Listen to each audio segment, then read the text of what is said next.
Bonjour à toutes et à tous, j'espère que vous allez bien dans ce contexte d'après-crise. Je m'appelle Laurent Gauthier, je suis directeur du contract management chez Alstom et Jérôme Chacornac m'a demandé de faire une petite présentation sur l'après-crise et les bonnes pratiques concernant le contract management. D'abord, ce que je voudrais dire, c'est que le rôle du contract manager a été primordial dans la crise, mais il sera primordial dans l'après-crise. Il y a certains éléments ou démarches clés qui se poursuivent ou qui vont parfois débuter. Il s'agit notamment pour le contract manager de collecter les impacts en nature, en nombre, en valorisation financière ou en estimation quand on ne peut pas valoriser. Et à ce titre, le contract manager va jouer un rôle central. D'ailleurs, je reviendrai tout à l'heure sur ce sujet, mais il y a plusieurs rôles que le contract manager va devoir jouer, puisqu'il est au centre de la gestion de crise et il sera au centre de la gestion de l'après-crise. C'est aussi une opportunité pour valoriser la fonction de contract manager et une façon de démontrer la plus-value contributive qu'un contract manager peut apporter dans la gestion des impacts et dans une situation de crise. Alors, les bonnes pratiques du contract manager dans l'après-crise, ça va d'abord consister à suivre avec rigueur les conséquences qui sont apparues dans la crise, en collectant les faits, en collectant les justificatifs des surcoûts, les justificatifs des retards qui ont pu causer les effets de la crise, la suspension des activités et tout le confinement. Et en même temps, en proposant des actions pour atténuer ces impacts. Il ne s'agit pas de faire que constater, mais également de voir comment est-ce qu'on peut demain atténuer les impacts de la crise, puisque certains impacts sont apparus, d'autres sont à apparaître demain. Il va falloir aussi, deuxième point, gérer les réactions des clients, des partenaires et des fournisseurs. Le contract manager a envoyé des notifications pour notifier de la situation de suspension, d'arrêt des activités ou des impacts. Soit ces notifications ont été acceptées, soit elles ont été contestées, soit elles ont fait l'objet d'une demande de détail, parfois même une demande d'accélération des travaux, parfois aussi une demande de suspension, voire d'arrêt, ou de reprise des activités. Donc il y a toute une série de gestion de communication et de correspondance qu'il va falloir suivre de très près. Et là, le contract manager a un rôle central. Il y a aussi identifier les impacts qui sont à venir et les conséquences des impacts à moyen terme. Il y a des impacts qui ont été révélés de manière directe, mais il y a des impacts indirects dont les effets sont reportés. Et donc, c'est maintenant qu'il faut préparer la gestion de ces impacts dans l'avenir, puisqu'il va falloir collecter les faits qui se déroulent au fur et à mesure et puis continuer à tracer les coûts et les conséquences. Pour le contract manager, c'est aussi, après l'après-crise, se remobiliser sur les sujets du quotidien. Et en même temps, en parallèle, continuer à gérer les impacts, comme je viens de l'expliquer. Ce qui demande de l'adaptation et de l'agilité. Ensuite, c'est aussi utiliser les compétences qui ont servi dans le cadre de la gestion de crise pour pouvoir poursuivre les efforts, étant donné que le contract manager n'est pas le seul impliqué dans cette gestion d'après-crise. Il faut qu'il continue à travailler en équipe avec les équipes de projet, les opérationnels, éventuellement les autres fonctions pour gérer l'après-crise. Et puis enfin, c'est aussi anticiper dans le cas d'une nouvelle crise qui interviendrait, dans le cas où il y aurait une nouvelle vague qui aurait lieu, soit de manière temporaire, soit de manière plus longue. Et donc, il faut se préparer à affronter éventuellement une situation similaire. Donc, ça veut dire qu'il faudra aussi que le contract manager se serve des bonnes pratiques qui ont été mises en place dans le cadre de la crise et les reprendre ou voir les améliorer dans le cadre de la gestion de l'après-crise. Et puis, enfin, j'ajouterai un point, c'est que c'est former les autres fonctions sur les bonnes pratiques à adopter.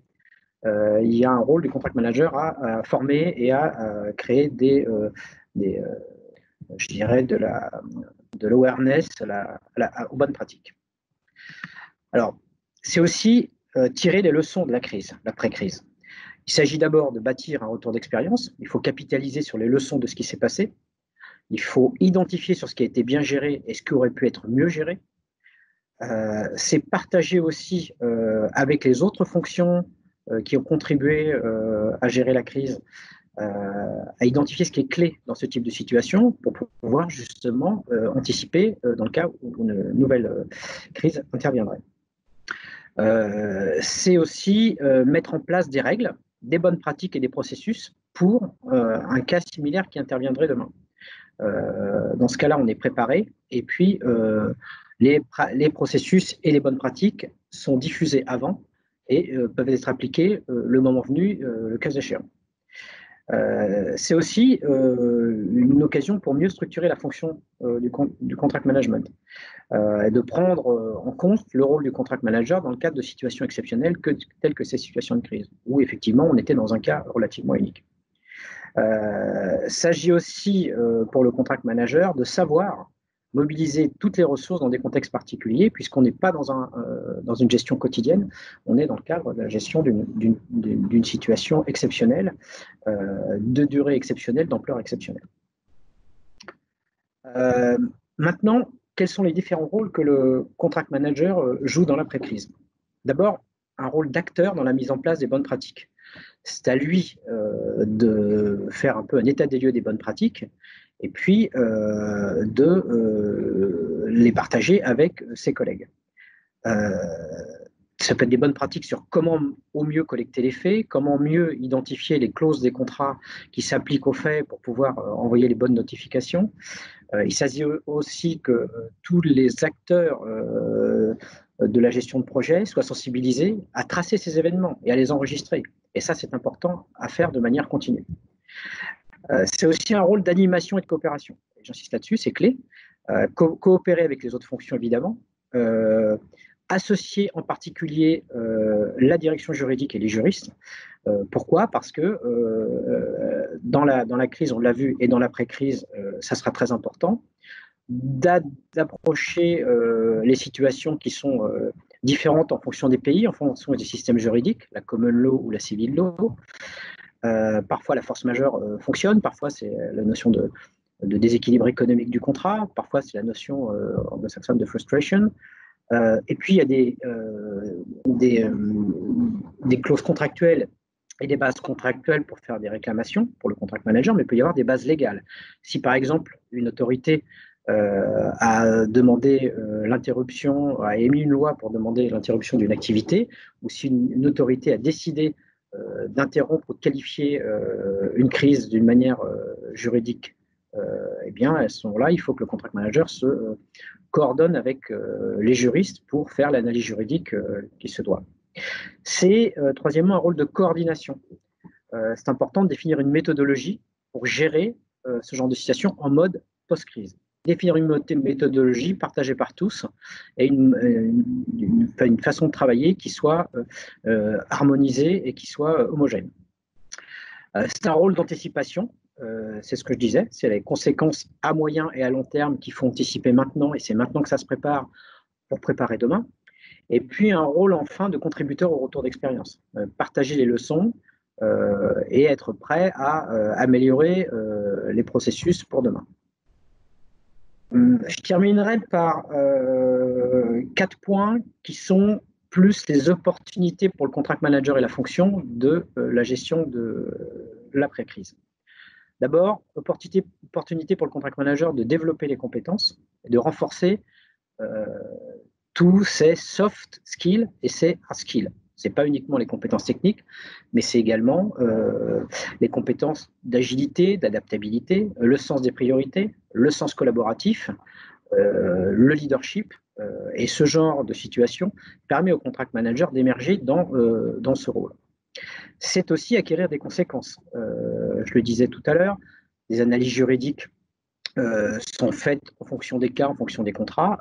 C'est une opportunité pour le contract manager d'apprendre et de se familiariser au concept juridique s'il n'a pas de formation juridique. Et quand bien même, on a appris beaucoup en termes d'analyse juridique et il y aura de la jurisprudence qui va intervenir sur la gestion de ce qui s'est passé dans le Covid-19. C'est aussi une opportunité pour valoriser la fonction. gérer des risques et des réclamations au quotidien et gérer des contrats, c'est une chose, mais dans une situation unique, dans un contexte d'urgence, de crise, le contract manager peut avoir une valeur ajoutée bien plus importante et peut jouer un rôle central. Donc, opportunité aussi à ce titre. Et enfin, ça permet au contract manager de contribuer à l'amélioration continue des processus. Nous sommes dans une démarche d'amélioration continue, on dit souvent de continuous improvement, et donc c'est être prêt pour mieux préparer les processus de demain, les enrichir et les améliorer. Voilà ce que je voulais vous dire sur les bonnes pratiques de l'après-crise. J'espère que cela a été clair et j'espère que vous apprécierez le contenu de cette intervention à distance malheureusement, mais la bonne pratique c'est aussi de le faire à distance, donc on applique cette pratique également aux interventions. Voilà, portez-vous bien, passez une bonne journée, merci beaucoup.